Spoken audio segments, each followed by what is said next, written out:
പ്രശാന്തേട്ടാ PV. Anwar രണ്ടും കൽപ്പിച്ചാണെന്ന് തോന്നുന്നു. അതായത് നമ്മൾ കണ്ടതാണ് ഈ തെരഞ്ഞെടുപ്പിൽ പല വിമത സ്ഥാനാർത്ഥികളെ നമ്മൾ കണ്ടതാണ്. ഈ വിമത സ്ഥാനാർത്ഥികളെ എല്ലാം കൂടെ കൂട്ടിയിണക്കിക്കൊണ്ടിട്ട് പുതിയ പാർട്ടി രൂപീകരിക്കാൻ വേണ്ടിയിട്ട് പി.വി. അൻവർ ഇറങ്ങിത്തിരിച്ചിരിക്കുന്നു എന്നുള്ള വാർത്തകളാണ് വരുന്നത്. കഴിഞ്ഞ ദിവസം തന്നെ പി.വി. അൻവറിൻ്റെ അദ്ദേഹം മൊട്ടയടിച്ചിട്ട് കമ്മലിട്ട് തോറ്റു കഴിഞ്ഞ കമ്പോളത്തിലൂടെ അത് മാനാഞ്ചിറ മൈതാനത്തിലൂടെ നടക്കുമെന്ന് പറയുന്ന പ്രസ്താവന അത് വലിയ രീതിയിൽ വിവാദങ്ങളായിരിക്കുന്നു. പി.വി. അൻവർ രണ്ടും കൽപ്പിച്ചു തന്നെയാണ്. പി.വി. അൻവർ ശരിക്കും പറഞ്ഞു കഴിഞ്ഞാൽ അദ്ദേഹത്തിന് ഇപ്പം എന്താണ് സംഭവിച്ചതെന്നുള്ളതിനെക്കുറിച്ച് ഒരു ഊഹവും ഇല്ലാത്തൊരവസ്ഥയാണ്. കാരണം നമുക്കറിയാം, ഒരു മനുഷ്യന് ഒരുപാട് ബുദ്ധി കൂടിയാലും പ്രശ്നമാണ്, ബുദ്ധി കുറഞ്ഞു പോയാലും പ്രശ്നമാണ്. ഇതിപ്പം ഇതിൻ്റെ ഏതവസ്ഥയിലാണ് അദ്ദേഹം ഉള്ളതെന്ന് ചോദിച്ചാൽ നമുക്ക് പറയാൻ പറ്റുന്നൊരു അവസ്ഥയിലല്ല ഉള്ളത്. കാരണം ഞാൻ തോറ്റുപോയിട്ടുണ്ടെങ്കിൽ തല മൊട്ടയടിക്കും, ഞാൻ ജിമിക്ക് കമ്മലിടും, മാനാഞ്ചിറ മൈതാനത്ത് കൂടി ഞാൻ പരസ്യമായി നടക്കും എന്നൊക്കെ അദ്ദേഹം മാധ്യമങ്ങളോട് വിളിച്ചു പറയുന്നത് നമ്മൾ കഴിഞ്ഞ ദിവസം കണ്ടാണ്. ഒരു ജനപ്രതിനിധിക്ക് ചേരുന്ന കാര്യങ്ങളൊന്നും അല്ല. ഇന്ന് അദ്ദേഹം അത് മാറ്റി പറഞ്ഞിട്ടുണ്ട്. അദ്ദേഹം പറഞ്ഞത് അതായത് നമ്മുടെ ബേപ്പൂരിൻ്റെ MLA ആയിട്ടുള്ള മന്ത്രിയായിട്ടുള്ള മുഹമ്മദ് റിയാസ് ബെറ്റ് വെച്ച് കഴിഞ്ഞാൽ, അതായത് ഇദ്ദേഹം പി.വി. അൻവർ തോൽക്കുമെന്ന് ബെറ്റ് വെച്ച് കഴിഞ്ഞാൽ അദ്ദേഹം നടക്കാമെന്നാണ് പറഞ്ഞത്. അല്ല, ഇത് വിവാദമായപ്പോഴാണല്ലോ അദ്ദേഹം ഈ വാക്കുകളെ മാറ്റി പറയാനായിട്ട് തയ്യാറായത്. ഇപ്പം നമ്മൾ തന്നെ കൺട്രോളാണ്. ഒരു നേതാവ് അല്ലെങ്കിൽ ഒരു രാഷ്ട്രീയക്കാരൻ എന്തെങ്കിലും വിളിച്ചു പറയുന്നു, അത് ഒരു വിവാദമായി കഴിയുമ്പോൾ അതിന് പിന്നെ ന്യായീകരിച്ച് മെഴുകിക്കൊണ്ട് വരുന്ന ഒരു രീതി നമ്മൾ കൺട്രോളാണ്. പി.വി. അൻവറിന്റെ ഇപ്പോഴത്തെ ഈ പി.വി. അൻവറിന്റെ കൂർമ്മബുദ്ധിയെ നമ്മൾ ഒരിക്കലും അണ്ടർ എസ്റ്റിമേറ്റ് ചെയ്യുന്നതല്ല. പക്ഷേ ഇപ്പോൾ അദ്ദേഹത്തിന്റെ ആ കൂർമ്മബുദ്ധി ഇപ്പോഴാണ് കൃത്യമായി വർക്ക് ചെയ്തിട്ടുള്ളത്. നമുക്കറിയാം, ഈ ഇലക്ഷൻ അടുത്തും ഇലക്ഷൻ പ്രഖ്യാപിച്ചതിനും ശേഷം കമ്മ്യൂണിസ്റ്റ് പാർട്ടിയിൽ നിന്ന് വലിയ രീതിയിലുള്ള ഒരു കൊഴിഞ്ഞുപോക്കുണ്ടായിരുന്നു.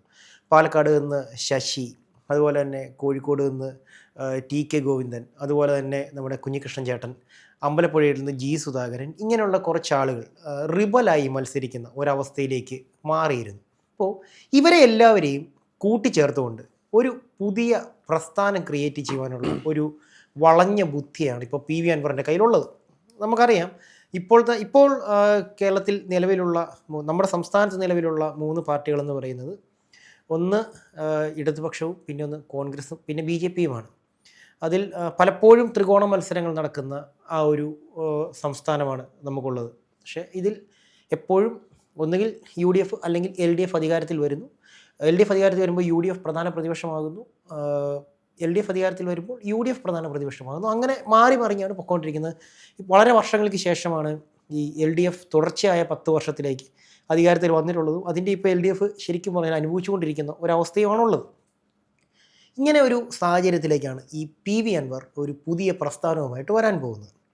നമുക്കറിയാം, അല്ല, അതിന് കുറേ കാരണങ്ങളുണ്ട്. എൻ്റെ പ്രധാനപ്പെട്ട കാരണം എന്ന് പറയുന്നത്, പി.വി. അൻവർ ഇപ്പോൾ തൃണമൂൽ കോൺഗ്രസിലാണ്. അത് പി.വി. അൻവറിൻ്റെ ഒരു ചരിത്രം നമ്മൾ പരിശോധിച്ച് കഴിഞ്ഞാൽ, നിലമ്പൂർ ഉപതെരഞ്ഞെടുപ്പ് ഉണ്ടാകുന്നു. അതിൽ കോൺഗ്രസിനെ കൃത്യമായിട്ട് ഞാൻ പറയുന്ന സ്ഥാനാർത്ഥി നിർത്തണം, എനിക്ക് VS ജോയി ആണ് താല്പര്യം, VS ജോയി മത്സരിച്ചാൽ മതി എന്ന് പറയുന്നു. കോൺഗ്രസ് അത് താല്പര്യം പ്രകടിപ്പിക്കുന്നില്ല. അവസാനം രണ്ടുപേരും തമ്മിൽ തെറ്റുന്നു. അങ്ങനെ പി.വി. അൻവറും സ്വതന്ത്രനായി മത്സരിക്കുന്ന ഒരു സാഹചര്യം. അവസാനം എന്താണെങ്കിലും മാരിയാടൻ ഷൗക്കത്ത് തന്നെയാണ് നിലമ്പൂരിൽ വിജയിച്ചത്. അതിനുശേഷമാണ് അദ്ദേഹത്തിൻ്റെ സ്റ്റൈലിലുള്ളൊരു അയവ് വരുത്തിയത്. അതായത് അതിനു മുമ്പിട്ട് താൻ പിടിക്കുന്ന മുയലിന് 2 കൊമ്പ് എന്ന് പറഞ്ഞാൽ അങ്ങനെ തന്നെ നിന്നിരുന്നു. പക്ഷേ UDF അല്ലെങ്കിൽ UDF സംവിധാനങ്ങൾ അതൊന്നും ചെവി കൊൽക്കാൻ തയ്യാറായില്ല. അവസാനം UDFിൻ്റെ വഴിക്ക് അദ്ദേഹത്തിന് വരേണ്ടി വന്നു. അദ്ദേഹം എന്താണ് പിന്നീട് ചെയ്തത്? പിന്നീട് അദ്ദേഹം പല പാർട്ടികളിൽ, ആദ്യം DMK ചേരാൻ നോക്കി, നടന്നില്ല. പിന്നീട് അവസാനം തൃണമൂൽ കോൺഗ്രസിൽ പോയി. തൃണമൂൽ കോൺഗ്രസും തമ്മിൽ യോജിച്ചു പോകുന്ന ഒരു സംവിധാനത്തിലല്ല യഥാർത്ഥത്തിൽ ദേശീയ തലത്തിലുള്ളത്. സ്വാഭാവികമായിട്ടും കേരളത്തിൽ അദ്ദേഹത്തിന് നിലനിൽപ്പ് വേണമെങ്കിൽ ഏതെങ്കിലും ഒരു പാർട്ടിയുമായിട്ട് മുന്നോട്ട് പോയെങ്കിൽ മാത്രമേ കഴിയുകയുള്ളൂ. അപ്പോൾ അദ്ദേഹം ഇപ്പോൾ ചെയ്യാൻ ശ്രമിക്കുന്നതെന്ന് വെച്ച് കഴിഞ്ഞാൽ, ഇത്തരത്തിലുള്ള ജനകീയ മുഖങ്ങളുള്ള നേതാക്കന്മാരുണ്ടല്ലോ, ഇപ്പോൾ G സുധാകരനുണ്ട്, കുഞ്ഞികൃഷ്ണനുണ്ട്, TK ഗോവിന്ദനുണ്ട്, അങ്ങനെ വിമതരായിട്ട് നിന്ന ഒത്തിരി സ്ഥാനാർത്ഥികൾ, ഇവരെ എല്ലാം ഒന്നിച്ച് തൻ്റെ പാർട്ടിയിലേക്ക് കൊണ്ടുവന്നിട്ട് താൻ ഒരു പാർട്ടി രൂപീകരിക്കുന്നു. അങ്ങനെ ആകുമ്പോൾ പാർട്ടി അതായത് UDFിനോടൊപ്പം ഇപ്പം UDF അധികാരത്തിൽ വരും, UDF ആണ് ഇനി അടുത്ത വരാൻ പോകുന്നുള്ള പല സർവേകളും പറയുന്നുണ്ട്. അപ്പോൾ അധികാരത്തിലേക്ക് വരികയാണെങ്കിൽ പോലും തൃണമൂൽ കോൺഗ്രസ് UDFിൻ്റെ ഭാഗമല്ല. അപ്പോൾ ഒരു കക്ഷിയായിട്ട് പോലും ഒരു മുന്നണി സംവിധാനത്തിൽ ഇല്ലാത്തൊരു പാർട്ടിയാണ് തൃണമൂൽ കോൺഗ്രസും ഇപ്പോൾ നമ്മൾ നോക്കിക്കഴിഞ്ഞാൽ ഈ പി.വി. അൻവറും. അപ്പോൾ ഒന്നിച്ചു പോകാൻ കഴിയുന്ന സാഹചര്യമല്ല. മറ്റൊരു പാർട്ടി ഉണ്ടാക്കി കഴിഞ്ഞാൽ, മറ്റൊരു പാർട്ടി ഉണ്ടാക്കി അത് രൂപീകരിച്ച് അത് മുന്നണി സംവിധാനത്തിൽ കൊണ്ടുവരാൻ വേണ്ടിയിട്ടാണ് അദ്ദേഹം നോക്കുന്നത്. അതിന്റെ ഭാഗമായിട്ടാണ് അദ്ദേഹം പുതിയ പാർട്ടി ഉണ്ടാക്കുമെന്ന് പറയുന്നത്. ഇപ്പം പാലക്കാട് തന്നെ നമ്മൾ ഇതിനു മുമ്പിട്ടൊരു വാർത്ത കണ്ടിരുന്നു. ഇതൊരു വളഞ്ഞ ബുദ്ധിയും കൂടിയാണ് രാഹുലെ. കാരണം നമുക്ക് നോക്കിയാൽ അറിയാം, ജി സുധാകരൻ സഖാവ് അമ്പലപ്പുഴയിൽ നിന്ന് പാർട്ടിയിൽ നിന്നിറങ്ങി അമ്പലപ്പുഴയിൽ സ്വതന്ത്രനായി മത്സരിക്കുന്നു.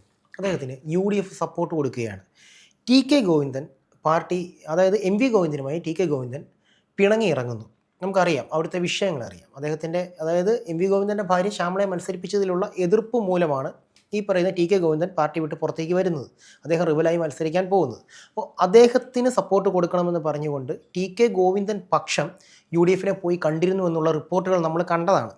അതുപോലെ തന്നെ കുഞ്ഞികൃഷ്ണൻ ചേട്ടൻ പാർട്ടിയിലെ ഈ പറയുന്ന രക്തസാക്ഷി ഫണ്ട് തട്ടിപ്പ് പാർട്ടിയെ ശരിക്കും പറഞ്ഞാൽ സമ്മർദ്ദത്തിലാക്കിക്കൊണ്ടാണ് കുഞ്ഞികൃഷ്ണൻ ചേട്ടൻ പാർട്ടി വിട്ട് പുറത്തേക്ക് പോകുന്നത്. അപ്പോൾ അദ്ദേഹത്തിന് സപ്പോർട്ട് കൊടുക്കാനും UDF തന്നെ പോയിരുന്നു. പിന്നെ നമുക്കറിയാം പാലക്കാട് PK ശശിയുടെ കാര്യം അറിയാം. CPI വിട്ട് അദ്ദേഹം ഇറങ്ങുമ്പോൾ ഈ പറയുന്ന അദ്ദേഹത്തിനും സപ്പോർട്ട് കൊടുക്കുവാനായിട്ട് UDF തയ്യാറായിരുന്നു. അല്ല, പാലക്കാട് നമ്മൾ ഇതിനു മുമ്പിട്ട് തെരഞ്ഞെടുപ്പിന് മുമ്പിട്ട് കണ്ടൊരു വാർത്തയായിരുന്നു.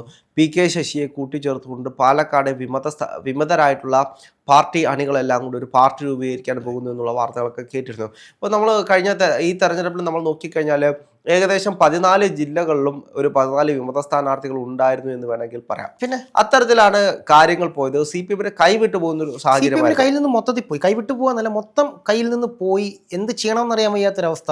പാർട്ടി സെക്രട്ടറിയുടെ, നമ്മൾ തന്നെ ചർച്ച ചെയ്തിട്ടുണ്ട്, പാർട്ടി സെക്രട്ടറിയുടെ ആ ഒരു വെടലച്ചിരി എന്ന് തന്നെ പറയണം. ആ ഒരു ചിരിയിൽ പാർട്ടി മൊത്തത്തിൽ ആടി ഉലഞ്ഞ് കയ്യിൽ നിന്ന് പോയി. ഇപ്പോഴും ആ പാർട്ടി സംവിധാനത്തിൽ നിൽക്കാൻ കഴിയാതെ പോകുന്ന ഒരുപാട് ആളുകളുണ്ട്. ഇഷ്ടം കൊണ്ട് നിൽക്കുന്ന ആളുകളുണ്ട്. ഇഷ്ടമുണ്ടെങ്കിൽ പോലും ഇഷ്ടം കൊണ്ടൊന്നും നിൽക്കാൻ കഴിയില്ലല്ലോ.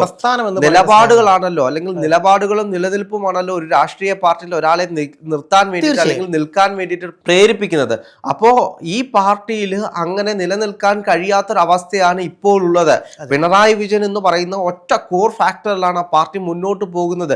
കമ്മ്യൂണിസ്റ്റ് പാർട്ടി എന്ന് പറയുന്ന ആ ഒരു ലേബൽ ഉണ്ടല്ലോ, അത് നഷ്ടപ്പെട്ടു പോയി എന്ന് തിരിച്ചറിയുന്ന ചില സഖാക്കൾ കൂടി ചേർന്നിട്ടാണ് ഈ ഒരു തീരുമാനമെടുത്തത്. അപ്പോൾ എല്ലാ ജില്ലകളിലും, അതായത് 14 ജില്ലകൾ നമ്മൾ എടുത്ത് വെച്ച് പരിശോധിച്ച് കഴിഞ്ഞാൽ ഈ 14 ജില്ലകളിലും വിമത സ്ഥാനാർത്ഥികളുണ്ട്. വിമത സ്ഥാനാർത്ഥികൾക്ക് പിന്തുണയായിട്ട് പല വിമതരുമുണ്ട്. അപ്പോൾ ആ വിമതരെ ചിലപ്പോൾ പാർട്ടിക്ക് പോലും തിരിച്ചറിയാൻ കഴിയാത്ത വിമതരായിരിക്കും. അതായത് പാർട്ടിക്കുള്ളിൽ ഇപ്പോഴും നിലനിൽക്കുന്ന റിബലായിട്ട് പാർട്ടിക്കുള്ളിൽ തന്നെ നിലനിന്നുകൊണ്ട് വിമതരായിട്ട് നിൽക്കുന്ന ഒരുപാട് ആളുകളുണ്ട്. അപ്പോൾ ഇങ്ങനെയുള്ള ആളുകളെ ഡീൽ ചെയ്യാൻ വലിയ ബുദ്ധിമുട്ടാണ്. അപ്പോൾ ഇവരെ എല്ലാം കൂടെ തൻ്റെ പാർട്ടിയിലേക്ക് കൊണ്ടുവരികയാണെങ്കിൽ തനിക്കൊരു സംവിധാനമാവും. ഒരു മുന്നണി സംവിധാനത്തിൽ തനിക്ക് ഇവരെ എല്ലാം കൊണ്ടുപോകാൻ കഴിയും. അപ്പോൾ സീറ്റുകളാണെങ്കിലും മറ്റു കാര്യങ്ങളാണെങ്കിലും ഇവർക്ക് ചോദിക്കാൻ കഴിയുമെന്നുള്ള ഒറ്റ ബോധ്യത്തിൻ്റെ അടിസ്ഥാനത്തിലാണ് PV അൻവർ ഈ ഒരു രീതിയിലേക്ക് പോകുന്നത്. നമുക്കറിയാം ഈ പാർട്ടി വിരുദ്ധ വികാരം അല്ലെങ്കിൽ ഭരണവിരുദ്ധ വികാരം ആഞ്ഞടിച്ചിട്ടുള്ളത് ശരിക്കും പറഞ്ഞാൽ കമ്മ്യൂണിസ്റ്റ് പാർട്ടിക്ക് ഉള്ളിൽ നിന്ന് തന്നെയാണ്. പിണറായി വിരുദ്ധതയും കമ്മ്യൂണിസ്റ്റ് പാർട്ടിക്ക് ഉള്ളിൽ നിന്ന് തന്നെയാണ് ആഞ്ഞടിച്ചിട്ടുള്ളത്. കാരണം പിണറായി എന്ന് പറയുന്ന ഒരു വ്യക്തിയിലേക്ക് ഈ കമ്മ്യൂണിസ്റ്റ് പ്രസ്ഥാനം ഒതുങ്ങിപ്പോകുന്നു എന്നുള്ളൊരു ചിന്ത, അല്ലെങ്കിൽ പിണറായി അല്ല മറ്റാരുമില്ല എന്നുള്ളൊരു ചിന്ത. അത് മാത്രമല്ല, പിണറായി മാത്രമല്ലല്ലോ, ഇപ്പോൾ ഒരു മന്ത്രിസഭയിൽ എത്ര മന്ത്രിമാരുണ്ട്? ഈ മന്ത്രിമാർക്കെല്ലാം കഴിവുണ്ടെങ്കിലല്ല. ഇപ്പോൾ ഏറ്റവും കൂടുതൽ ചർച്ച ചെയ്തുകൊണ്ടിരിക്കുന്ന വിഷയം എന്ന് പറയുന്നത് എത്ര മന്ത്രിമാർ രണ്ടാം തവണയും അത് വിജയിക്കുമെന്ന് പറയുന്ന, അതായത് കഴിഞ്ഞ തവണ മന്ത്രിമാരായിരുന്ന എത്ര പേർ വിജയിക്കുമെന്നുള്ള ചർച്ചകൾ നടന്നുകൊണ്ടിരിക്കുകയാണ്. പല മന്ത്രിമാരും തോൽക്കുമെന്നാണ് കണക്കുകൂട്ടൽ. എന്തുകൊണ്ടാണ്? അത്രമേൽ പരാജയമായിരുന്നു. ആ മന്ത്രിമാർ പരാജയമായതുകൊണ്ടാണ്.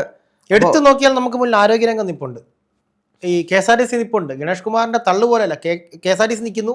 ആന്റണി രാജു നിന്ന സമയത്ത് KSRTC എങ്ങനെ ആയിരുന്നു എന്ന് നമുക്കറിയാം. ഗണേഷ് കുമാർ വന്നതിന് ശേഷം എങ്ങനെ ആയെന്നുള്ളത് നമുക്കറിയാം. പൊതുമരാമത്ത് വകുപ്പ് നിൽക്കുന്നു, മരുമകനാണ് നിൽക്കുന്നത്, അങ്ങനെ പറയേണ്ട ആവശ്യമില്ല. റിയാസ് ആണ് നിൽക്കുന്നത്.